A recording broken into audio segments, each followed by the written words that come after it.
Why, hello there, every pony. My name is Gat, but you can also call me Gatsby. And like millions of other people in this big, beautiful planet of ours, I am a huge fan of Pokemon. What can I say? I think the little freaks of nature are pretty neat. But there's one interest of mine that really hasn't stayed with me like Pokemon has over the years, but one that I have become ever so nostalgic for over the past couple of months, that being My Little Pony, Friendship is Magic. From ages 10 to like 15, that show was like my bread and butter, my peanut butter jelly sandwich, my jam. Fueled by the height of pony content online, I would like do nothing but think, draw, breathe My Little Pony, Friendship is Magic. I literally wasted a summer when I was 12 years old looking up all the My Little Pony fan art I could find on my family's desktop computer. Much to the concern of both of my parents. I think they thought something was wrong with me. Sadly, like a lot of things that come and go in and out of our lives, so did My Little Pony. The show really didn't do anything wrong or do anything to lose my interest. It just kind of happened. I think this was around season 5, maybe 4. I don't really remember. I just know that after Twilight became an alicorn at the end of season 3, I just started to focus on other interests. But the kind of recent resurgence of My Little Pony with Generation 5 and like more nostalgia and more love going to Gen 4 again, I decided to give myself a little treat here at the end of the year and combine two of these interests of mine into one by drawing 3 of the characters from the main 6, Twilight, Fluttershy, and Pinkie Pie, as if they were Pokemon trainers. I want to say, though, this was also hugely inspired by all the amazing videos done by people here on YouTube, where they go and redesign the Equestria Girls designs.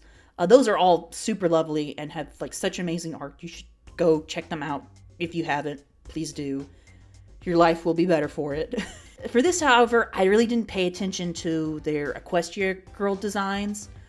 I guess what I'm doing here is more of a Jajinka, meaning that I'm taking something that is not humanoid, and making it so, which is kind of ironic considering I first heard the term Jajinka being used in the Pokemon community when people would draw human versions of Pokemon.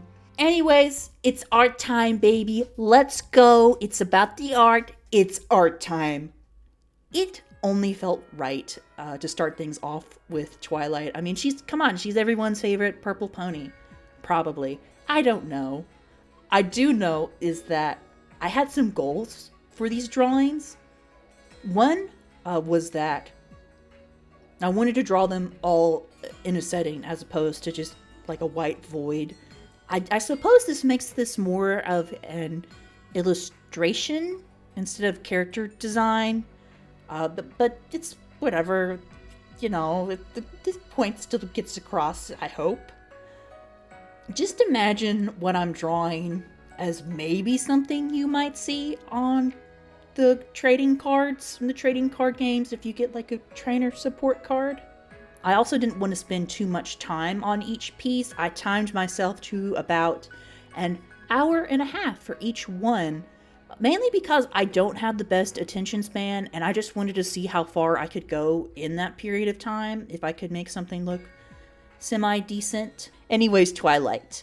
I wanted to draw Twilight in a library because she likes studying, she likes reading, and have her in this library and she's like studying and she's enamored with all the books around her.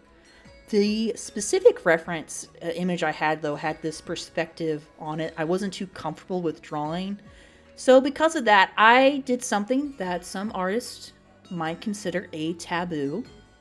And that is that I traced over parts of the photo to get a better grasp on the perspective of the bookshelves as they go from foreground to background, and the placement of Twilight herself in all of that, which I understand is very controversial. But I'm in the opinion of that tracing, if done correctly, can not only be used as a studying tool, but can also be used as a tool to make your art process not take 5 billion years. I will say, I do know that because the specific program I'm using, Clip Paint Studio, it does have a perspective tool. I just never really got the hang of it. I don't like using it. So I think I'm taking this as a sign that I need to get a grasp on it, so that way I'm not having to trace photos like this in the future.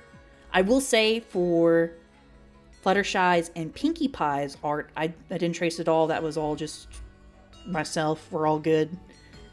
So hopefully it balances out. If not, tell me how much I suck in the comments. I'd love to hear it. I'd love to hear it. Anyways, back to Twilight. The Pokemon I picked out for her, and heck, the other Pokemon for the other ponies in this video, is very much based on my memories of the characters from like the first half of the show, some like seasons 1 to 4, as opposed to like later seasons, because there's like 9 seasons, right? There's like 5 other seasons I've barely looked upon. So the Pokemon I'm picking for them are much more aligned to how they were earlier on in the show. So for Twilight, I gave her a Noctowl in reference to Owlicious, her pet owl, and a Espeon because it's a friendship evolution that only can happen in the day. You know, friendship, it's like Twilight's whole main subject of study, and you know the sun, because like Celestia, her teacher, I'm super clever, I know, give me a pat on the back and like 50 gold stars, I'm so deserving of it. You might also notice the 2 figures in the back in this first piece, and that is Spike the dragon kind of as a youngster, and the Pokemon I would imagine him having, and Axew. And viewers, you might be wondering, why didn't you just give Twilight the Axew and say the Axew was a reference to Spike? And you're right, I could have, but to me, that wouldn't feel right. Pokemon are like pets. Spike, he isn't a pet. He's like a sentient being. He's like Twilight's little brother. It would have felt really wrong, and probably would have made my head hurt to like take him and like make him like a pet animal. Kind of unrelated, but that's like one thing I didn't like about Equestria Girls, is that they made Spike a dog. I understand why they made him a dog. A cute little dog toy is going to sell way more than like a human Spike toy. But it just felt really weird to me, and I just didn't like the implication that Spike is nothing but a pet to the rest of the main 6, when he's his own guy. He's his own little guy. I don't know. It just felt weird to me. Still feels weird to me. So I made Spike a human in this, so my brain wouldn't hurt. Also, I just really liked the idea of having the scene where, you know, Spike, he's like coming down to like the back of the library where Twilight is, you know, tell her something, you know. It's like a little story going on in this piece, if you will.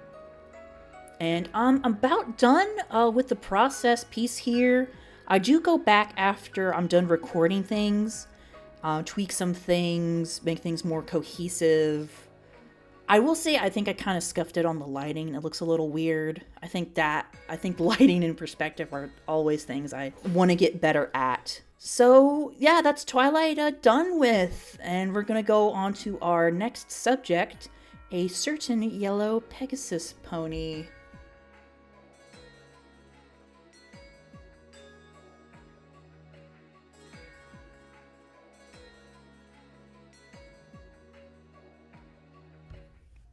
That's right, it's Fluttershy. I mean, who else would it be? I said I would be drawing Fluttershy in the intro.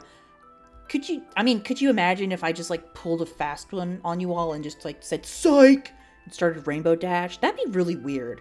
And I don't think I would do that. Anyways, Fluttershy. Fluttershy was pretty fun because I wanted to draw her with a fair amount of different Pokemon. Because, you know, her whole entire thing in the show is, like, she's the animal whisperer. You know, she's taking care of the animals, helping the animals out.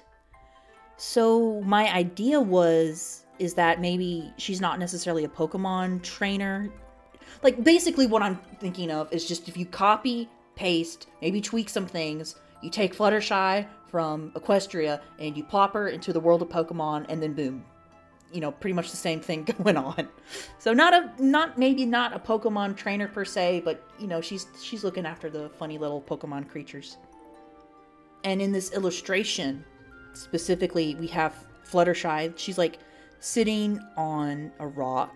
She's really sad, and all these Pokemon that she has, taken care of, been a friend to, are coming up to comfort her. Why is she sad and bummed out? I personally like to think that she was at the Pokemart and people kept butting in front of her in line, and when she wanted to check out items, and she was really anxious. She's Fluttershy, she's shy, she couldn't stand up for herself, even though people kept butting in front of her. And I think at that point, it just took too long, and she just kind of gave up and went home without buying what she needed to buy. And so now she's here in the forest on the rock with all her Pokemon friends as they're trying to comfort her. The Pokemon, though, I didn't really have any specific reason for most of them. I just kind of wanted to draw what felt right to me, what I felt like would be fun for the piece. I will say there is a Pokemon that was intentional, or at least had purpose to being there, and that is the Baneri, who is just Angel Bunny. Everyone's favorite, #1 Fluttershy supporter, maybe a bit too aggressive bunny. Here, Angel Baneri is trying to give Fluttershy a pep talk, be more confident. Don't let people butt in front of you, in front of line. Fluttershy, what are you doing? Go back in there, get your objects from the Pokemart. I have this little headcanon, though, is that kind of like how Fluttershy can speak with animals, I guess a lot more easily compared to the average pony in Equestria. I like to think in the Pokemon world, if she was, in the Pokemon world as a person, she would have the same, if not similar, ability to N, being the ability to speak to Pokemon. Part of that is definitely fueled by the desire to see them interact, because I think that'd be absolutely hilarious. And you know what? Because of the Pick-a-Peck and the Cutiefly in this piece, I have a Lola on the mind, and so we have human Pokemon World Fluttershy, we have N. Now I want you to imagine Guzma and Plumeria, add that to the mix, and they're all playing like Pokemon Monopoly together. Isn't that just the most interesting interaction right there? I might actually have to draw that sometime in the future. I think that'd be hilarious. Also, still because I have a Lola on the mind, Discord would so have a type null. I mean, they both have these chimeric looks about them, and then I can just imagine that Pokemon, My Little Pony Pokemon AU, after Discord having this little redemption arc, his type null finally evolves into a Silvally because he has friendship. They learned friendship. Yeah, because type null is a friendship evolution, right? I think. Yeah. Anyways, I think it would be neat. Back to the illustration process itself, though, I found it both easier and harder for this one, drawing-wise, than Twilight's because of the plants. Plants are a lot curvier, looser, being organic shapes, just things found in nature like that are always a bit easier for me to draw than the non-organic, man-made stuff like bookshelves. But just because something is easier to draw doesn't mean I'm good at it. Same with Fluttershy's hair. I just had to keep erasing it over and over again to get it to a point where I felt like it was somewhat suitable to look at. It was definitely mildly frustrating at the time, and I honestly thought I wasn't going to be able to finish this in an hour and a half. But it actually took me less than that, about an hour and 23 minutes, if I remember correctly, which was pretty shocking. So yeah, once again, just like with Twilight's piece, after I was done recording, I did go back and adjust some things. I think mainly what I do is, adding a gradient map, because I love gradient maps so much. I love them so much. They're so fun. I love gradient maps. And yeah, with all that done, we got everyone's favorite shy Pegasus. Yay.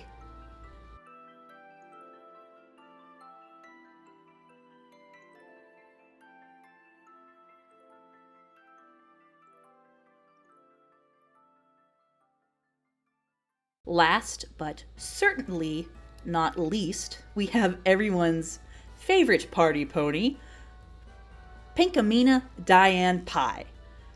Pinkie Pie's art here is definitely different from the other two in this video because unlike the first two pieces with Twilight and Fluttershy, where I drew like their full bodies, in the artwork, Pinkie Pie ended up being a half body. There was no real reason for this. I just liked the composition I like sketched where she was like had the half body, and I just liked the way it looked.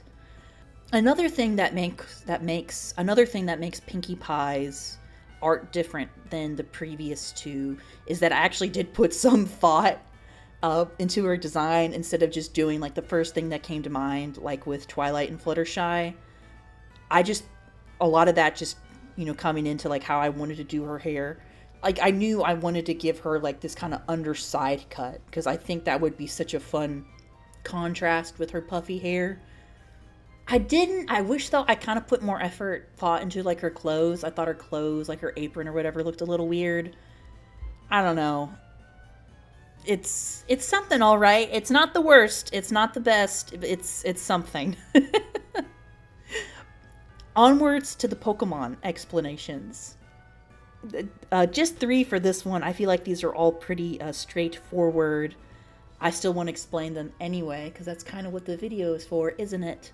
But the first one here is Fuecoco, who I just feel like is the best translation for Pinkie Pie's lovable pet alligator gummy. And while there are definitely a few other like cute little alligator-esque Pokemon, crocodilian-esque Pokemon like Totodile and Sandile, I feel like Fuecoco captures Gummy's spaced out, no thoughts, head empty vibe the most. Also, when Fuecoco fully evolves into Skeledirge, Skeledirge is a singer. And sure, everyone in My Little Pony Friendship is Magic sings at a drop of a hat. Early on when the show started, Pinkie Pie was kind of the one most likely to break out in song all by herself. And I thought that was kind of a fitting connection between the two. Milcery is another one I feel like is, like pretty straightforward, obvious, because Pinkie Pie, aside from being a party pony, she works at a bakery with the cakes. And Milcery, it's like whole thing, Pokedex entries and stuff, it'll mention that it's seen as a good luck charm to bakeries and patisseries where it's seen at. And I felt like, that was obviously very fitting. Another thing is that Milcery, to evolve it into its evolution, Alchemy, you have to spin. And Pinkie Pie, among the many infinite things that she is she's really energetic. She has a lot of movement to her. So I feel like a Pokemon whose evolution involves a lot of movement is really fitting. It makes a lot of sense to me anyways. And the last one is Mr. Mime. And Mr. Mime is just, Mr. Mime's a funny guy. He's like Pinkie Pie has a party and like Mr. Mime's entertainment.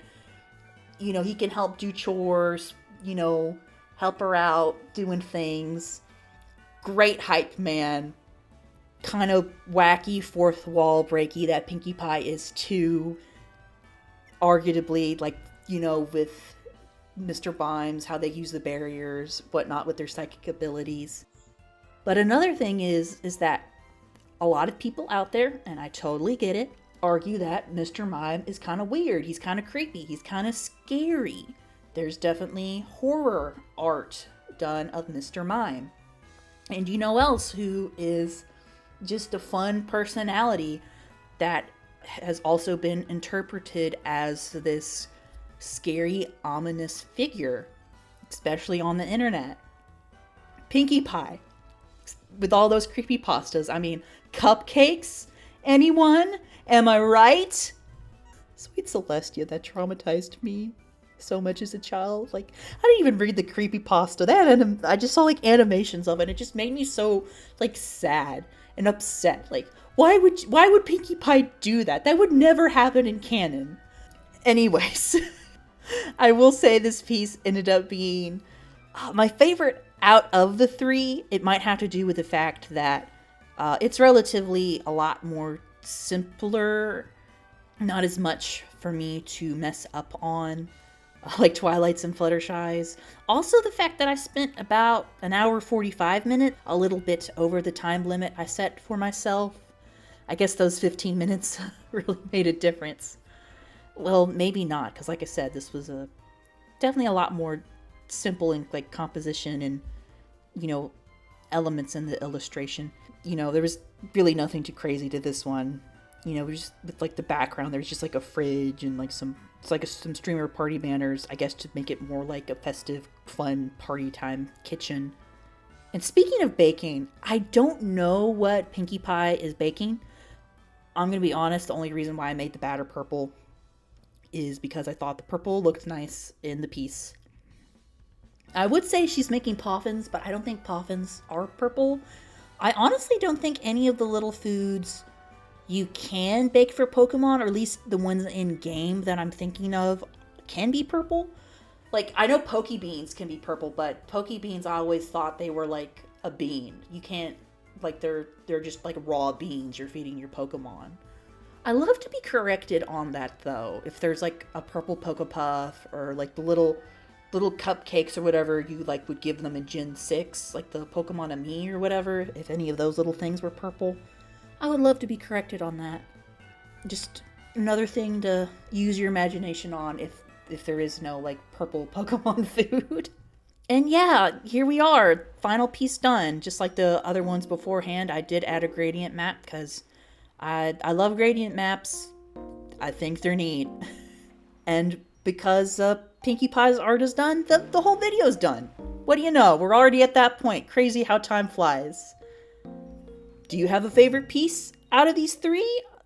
Is there a Pokemon you think I should have given one of them that I didn't include in the video? Let me know in the comments. I'd love to read them, along with the other stuff you might comment on, like roasting me for my use of tracing. If you want to see links to the finished art, check out links in the description below, where I have posted the art to my social media accounts. I want to say before I end the video, I want to give a really quick thank you to all the support this channel has gotten over the past month. As of this video, I just made it like a little over 500 subscribers, which is absolutely like insane to me. Thank you so much.